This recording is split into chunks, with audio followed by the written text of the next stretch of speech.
That was a little bit greedier than I expected. And Mad Lions actually able to be. Oh my god, Razzle! I'm sorry, but that is the most disgustingly overpowered thing I have seen in a long time. This past offseason, itemization saw some of its most sweeping and fundamental changes in the history of the game. The meta right now is defined of which champions can abuse the broken items, because... In this week's meta breakdown, we spoke to Rogue's Odoamne, G2's Wunder, and Fnatic's Bwipo about their thoughts on the current top lane meta and why certain champions have become near guarantees in the lane that's generating all the headlines in pro play.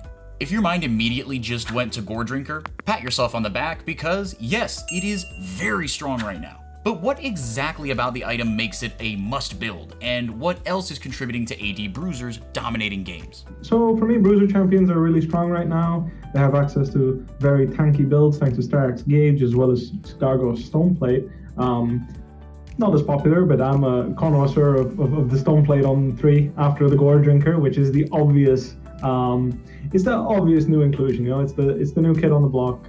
It has an active where Bruiser champions can heal a disturbing amount of health, and it gives you AD health and cooldown reduction, which is pretty much what every non-resource Bruiser wants. So you're looking at Renekton, you're looking at Aatrox, and Olaf, even though he does have a resource, he doesn't really rely on it as much. These 3 big boys really like Goredrinker and are able to push team fights to the brink. Champions like Renekton that can build the item are all of a sudden blind pickable due to their self-sufficiency, whereas those who can't are generally taken later in draft as counterpicks. On that note, counterplay does exist, slim as it might be. Quinn, for example, has been the poster child for Renekton counters, as have other ranged AD choices. Some of the slipperiest and highest damaged ranged top laners in Vayne and Lucian could potentially prove very good at getting advantages in the early stages against these bruisers. So if you're looking at Vayne, it's very difficult for some bruisers to survive against the early game. She manages to scale very well with her true damage into the mid and late game stages. Whereas if you're looking at Lucian, Quinn, maybe even an AD Teemo build, you could look for that. Same idea. You're looking to punish the early game as hard as you can and then reach a point where the enemy bruiser is too far behind to really all-in you. G2 have made their living stomping people with off-meta flex picks, and 2021 has proven no different. Along with XL's Cries, Wunder revived enchanter top laners like Ivern and Lulu on the back of yet another extremely strong item or two. You even see nowadays people playing like, for example, in our game, Ivern or like Lulu with Moonstone just because it's like OP items. You might know it as the Moonstaff build. Oh yeah, I mean AP, I think it's just champion viability mainly. I think, well, we even saw it at Worlds that it was not like really, there was not like a lot of AP champions. There used to be like Ryze top lane.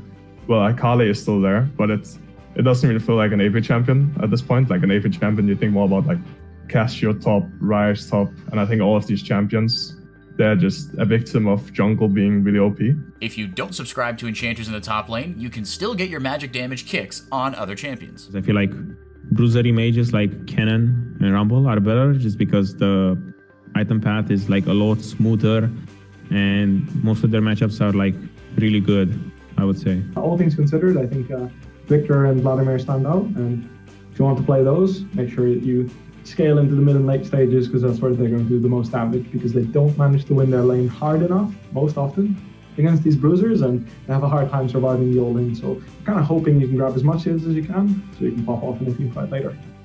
As far as the reason that magic damage dealers are so much less prevalent in the top lane, the answer actually lies in the jungle. Most of the time drafts in competitive end up having like AP mid laner and AP jungler, and you're kind of put in the position where you cannot really overload your top side of the map with like 3 AP champions, because then people can just like spam Mercs, Mercury Thread's first item, and spam MR, and then it kind of like nullifies your advantage as like a AP champion. Most AP junglers are really strong right now, but if you wanted to play an AD jungler, you could still make it work, of course, but it's just a little bit worse 2v2, I guess. Looking ahead, while patch 11.2 has hit Olaf slightly, patch 11.3 is where Goredrinker will finally be nerfed. Its active is getting nerfed to heal for 8% missing health instead of 12%, but those all-important AD, health, and ability haste stats are untouched.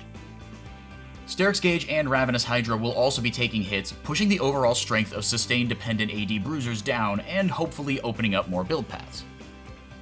In pro play, AP carry top laners like Ryze and Cassiopeia just aren't in the spotlight. Yet. Patch 11.3 is putting a lot into diversifying the top lane meta.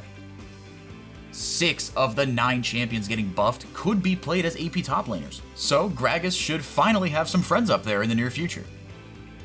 Further, Riftmaker and Eclipse are getting tweaked. Put simply, Omnivamp is going down, but flat health is going up.